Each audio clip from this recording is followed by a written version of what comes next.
प्रिय दर्शकों, आज की इस वीडियो में हम जानेंगे माँ आयशा रज़ियल्लाहु अन्हा और प्यारे नबी मोहम्मद सल्लल्लाहु अलैहि वसल्लम के निकाह की एक सच्ची और दिल को छू लेने वाली कहानी। यह सिर्फ एक शादी नहीं, बल्कि पूरी उम्मत के लिए रहमत और सबक है। इसलिए आप सभी से गुजारिश है कि कृपया सब्र और ध्यान के साथ इस वीडियो को बिना स्किप किए अंत तक जरूर देखें। एक शांत, सुनसान रात थी। रसूल पाक गहरी नींद में थे। नींद में उन्होंने एक सपना देखा। जिब्रील अलैहिस्सलाम उनके पास तशरीफ लाए।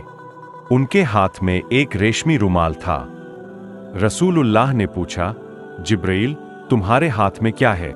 जिब्रील अलैहिस्सलाम ने कहा, या रसूल अल्लाह, आप खुद इसे खोल कर देखिए। रसूलुल्लाह ने रुमाल लिया और धीरे से खोला। रुमाल के अंदर एक छोटी सी लड़की का चेहरा नजर आया। नबी जी तुरंत पहचान गए, यह तो मेरे प्यारे दोस्त अबू बकर की बेटी आयशा है। उन्होंने पूछा, जिब्रील, मुझे यह चेहरा क्यों दिखाया गया? जिब्रील अलैहिस्सलाम बोले, या रसूल अल्लाह, यही वह भाग्यशाली लड़की है जो इस दुनिया और आखिरत में आपकी पत्नी बनेगी। वह आपको अपना प्यार देगी और आपके सारे गम भूलने में मदद करेगी। इतना कहकर जिब्रील अलैहिस्सलाम अचानक गायब हो गए। उनके जाते ही नबी जी की नींद खुल गई। वह कमरे में टहलने लगे, सोच में डूबे हुए। उन्होंने सोचा, अबू बकर की बेटी तो अभी बहुत छोटी है, उम्मे रुमान उसे घर में नहीं रोक सकती। वह तो दिन भर इधर उधर खेलती रहती है। इतनी छोटी बच्ची मेरी पत्नी कैसे बन सकती है? कुछ दिन पहले ही मैंने उसे गुड़ियों से खेलते देखा था।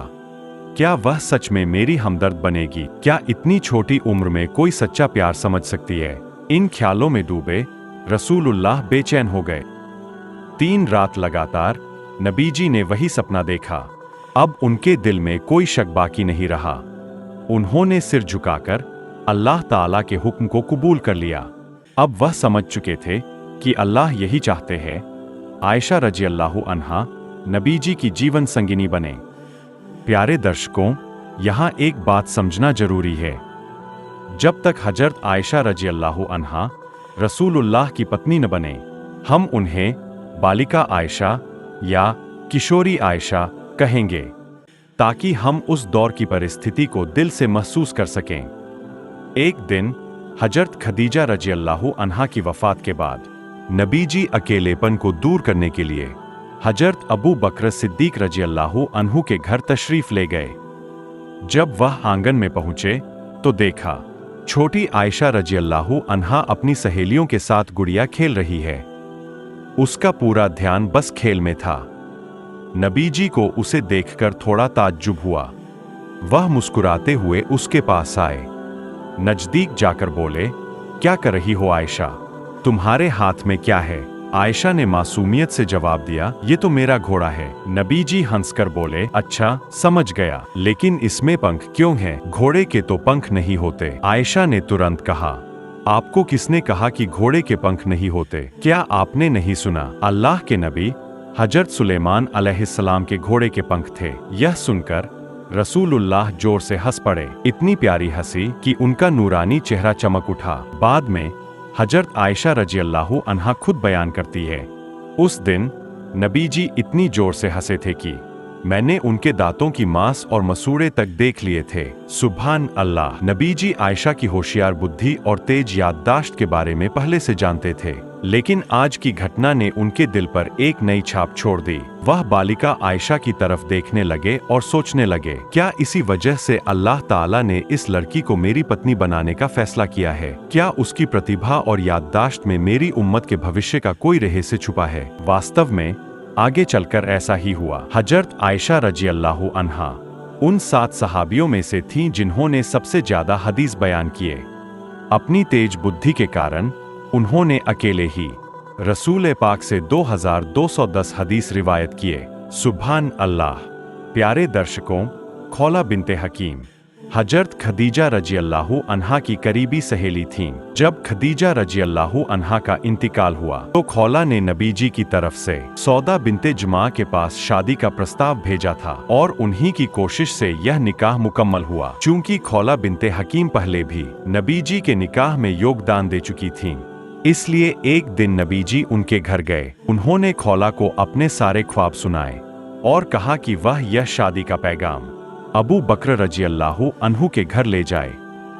जब खौला ने नबीजी के सारे सपने सुने तो वह बेहद खुश हो गईं।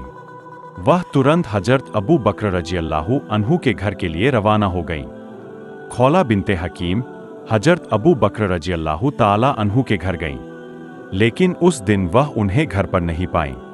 अबू बकर को घर पर न पाकर खौला उनकी पत्नी उम्मे रुमान के पास पहुंची और उन्हें नबीजी सल्लल्लाहु अलैहि वसल्लम की ओर से सारी बातें बताईं। खौला की जुबान से यह बातें सुनकर उम्मे रुमान बहुत खुश हो गईं। वह इतनी खुश हुईं कि कुछ समय के लिए बोल ही नहीं पाईं। वह बेसब्री से इंतजार करने लगीं कि यह शुभ समाचार अबू बकर के कानों तक कब पहुंचे। अल्लाह की क्या करामत! खौला उस घर से बाहर भी नहीं निकली थीं कि हजरत अबू बकर रज़ियल्लाहु ताला अन्हु घर वापस आ गए। उन्हें देखकर खौला ने सबसे पहले अल्लाह का शुक्र अदा किया। फिर अबू बकर की तरफ देखकर कहा, अबू बकर, जरा ध्यान से सुनिए। रसूलुल्लाह सल्लल्लाहु अलैहि वसल्लम ने मुझे आपके पास भेजा है, आपकी बेटी आयशा के लिए निकाह का पैगाम लेकर। इस पर आपकी क्या राय है? कृपया खुलकर बताइए। यह सुनते ही हजरत अबू बकर रज़ियल्लाहु ताला अन्हु खुशी से फूले नहीं समाए, क्योंकि वह हमेशा से चाहते थे कि नबीजी से रिश्ता हो, लेकिन कभी खुद से बोल नहीं पाए। अब जब नबीजी ने खुद पैगाम भेजा तो अबू बकर ने अल्लाह के दरबार में सजदा कर दिया। उन्होंने समझ लिया कि यह अल्लाह की ओर से हुक्म है कि उन्हें अपनी बेटी का निकाह रसूलुल्लाह सल्लल्लाहु अलैहि वसल्लम से कर देना चाहिए। सजदे से सिर उठाकर वह सोच में पड़ गए। फिर खौला से कहा, ए खौला, यह निकाह कैसे हो सकता है? रसूलुल्लाह तो मेरे भाई है और आयशा उनकी भतीजी है। भतीजी से तो निकाह नहीं हो सकता। अबू बकर की बात सुनकर खौला जवाब लेने नबीजी के पास गईं। रसूलुल्लाह सल्लल्लाहु अलैहि वसल्लम ने खौला की बात सुनकर मुस्कुराकर फरमाया, अबू बकर तो मेरे खून के भाई नहीं है, वह मेरे दीनी भाई है, इसलिए इस रिश्ते में कोई रुकावट नहीं है। नबीजी की बात सुनकर खौला बहुत खुश हुईं और वह अबू बकर को यह खुशखबरी देने के लिए रवाना हो गईं। उन्होंने जाकर उन्हें सब कुछ बता दिया। हजरत अबू बकर रज़ियल्लाहु ताला अन्हु यह सुनकर बहुत खुश हुए और उनके दिल में खुशी की एक मीठी सी लहर दौड़ पड़ी। हजरत आयशा रज़ियल्लाहु ताला अन्हा उस समय एक छोटी बच्ची थीं। वो अपने पड़ोसियों के घर में अपनी सहेलियों के साथ गुड़िया खेलने में मग्न थीं। इधर उनकी दूध माँ वायला रज़ियल्लाहु ताला अन्हा उन्हें ढूंढने निकल पड़ी। काफी खोजबीन के बाद उन्होंने आयशा को एक पड़ोसी के घर में पा लिया। वो उन्हें घर वापस लेकर आईं। घर आकर उन्होंने आयशा के हाथ पांव साफ किए, बालों को संवारकर उन्हें शादी के लिए सजाया। जब आयशा पूरी तरह से सजी धजी हो गईं, उन्हें लेकर निकाह की महफिल में पेश किया गया। निकाह का यह समारोह बहुत ही छोटा और सादा था। इसमें केवल हजरत आयशा रज़ियल्लाहु ताला अन्हा, उनकी मां उम्मे रुमान, हजरत अबू बकर रज़ियल्लाहु ताला अन्हु, 2-3 सहाबी और रसूलुल्लाह सल्लल्लाहु अलैहि वसल्लम मौजूद थे। निकाह की शुरुआत हुई। हजरत अबू बकर रज़ियल्लाहु ताला अन्हु ने खुद निकाह का खुतबा पढ़ा और 500 दिरहम मेहर तय किया। यही वह पल था जब इस दुनिया के सबसे महान इंसान का निकाह मुकम्मल हुआ। एक ऐसा निकाह जो रहमत, नूर और करम से भरा था। इसके बाद रसूलुल्लाह सल्लल्लाहु अलैहि वसल्लम मक्का की सरजमीन पर दावते इस्लाम देने में व्यस्त हो गए और हजरत आयशा रज़ियल्लाहु ताला अन्हा अब भी अपने माता पिता के साथ थीं। सहेलियों और पड़ोसियों के साथ खेलकूद में मस्त थीं। उम्र कम होने के कारण वो बहुत ही चंचल स्वभाव की थीं। जब उनकी मां उम्मे रुमान उन्हें डांटती तो वो कुछ नहीं मानती। एक दिन उम्मे रुमान ने उन्हें जोर से डांट दिया। आयशा दरवाजे के पास जाकर रोने लगीं। चेहरा सूज गया, आंखें आंसुओं से भर गईं। तभी रसूलुल्लाह सल्लल्लाहु अलैहि वसल्लम वहां तशरीफ लाए। उन्होंने उम्मे रुमान से फरमाया, मैंने तो कहा था आयशा से कुछ मत कहना, आपने मेरी बात नहीं मानी। उम्मे रुमान शर्मिंदा हो गईं। वो बोली, या रसूल अल्लाह, वो तो किसी की नहीं सुनती, और मैं कुछ कह दूं तो अपने अब्बा से मेरी शिकायत कर देती है। रसूलुल्लाह मुस्कुरा कर बोले, जो भी हो, आप उसे मेरी खातिर कुछ मत कहिए, उसे उसके हाल पर छोड़ दीजिए। उधर मक्का के कुरैश मुसलमानों पर लगातार जुल्म ढा रहे थे। 12 साल बीत चुके थे। जुल्म और तकलीफें अब भी जारी थीं, लेकिन फिर मदीने से उम्मीद की किरण नजर आई। मदीना के लोगों ने रसूलुल्लाह सल्लल्लाहु अलैहि वसल्लम को अपने शहर आने की दावत दी। उन्होंने वादा किया कि वे मुसलमानों को पूरी हिफाजत देंगे और खुद भी इस्लाम कबूल करेंगे। एक गोपनीय समझौता हुआ। फिर रसूलुल्लाह ने अपने सहाबियों को हिदायत दी कि दो दो करके मदीना हिजरत कर जाएं, लेकिन बहुत ही गुप्त तरीके से जाएं, ताकि मक्का के काफिरों को पता न चले। फिर काफिरों को भनक लग गई। इसके बावजूद अल्लाह के नबी के कई प्यारे सहाबी मक्का से मदीना हिजरत कर गए। अब रसूलुल्लाह सल्लल्लाहु अलैहि वसल्लम ने खुद मदीना हिजरत करने का इरादा कर लिया। बस अल्लाह के हुक्म का इंतजार बाकी था। जब अल्लाह का इशारा मिलेगा, तब वह मदीने की ओर रवाना होंगे। एक दिन दोपहर के समय रसूलुल्लाह सल्लल्लाहु अलैहि वसल्लम हजरत अबू बकर रज़ियल्लाहु ताला अन्हु के घर तशरीफ लाए। आज नबीजी के चेहरे पर कुछ चिंता की झलक नजर आ रही थी। जब वह अबू बकर के घर पहुंचे तो देखा कि अबू बकर की दोनों बेटियां आयशा और अस्मा अपने पिता के साथ बैठी है। घर में और कोई मौजूद नहीं था। रसूलुल्लाह सल्लल्लाहु अलैहि वसल्लम को अचानक देखकर अबू बकर घबरा गए और बोले, या रसूल अल्लाह, लगता है कोई खास खबर है। नबीजी ने फरमाया, ए अबू बकर, मुझे मक्का से मदीना हिजरत करने की इजाजत मिल गई है। यह सुनकर अबू बकर ने पूछा, या रसूल अल्लाह, क्या मैं आपके साथ चल सकता हूं? नबीजी ने फरमाया, हाँ, आप मेरे सफर के साथी होंगे। यह सुनकर अबू बकर की आंखों से खुशी के आंसू बहने लगे।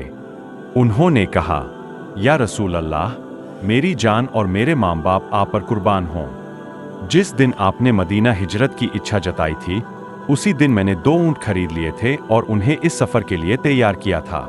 यह सुनकर नबीजी बहुत खुश हुए और अबू बकर के घर में ही शाम होने का इंतजार करने लगे।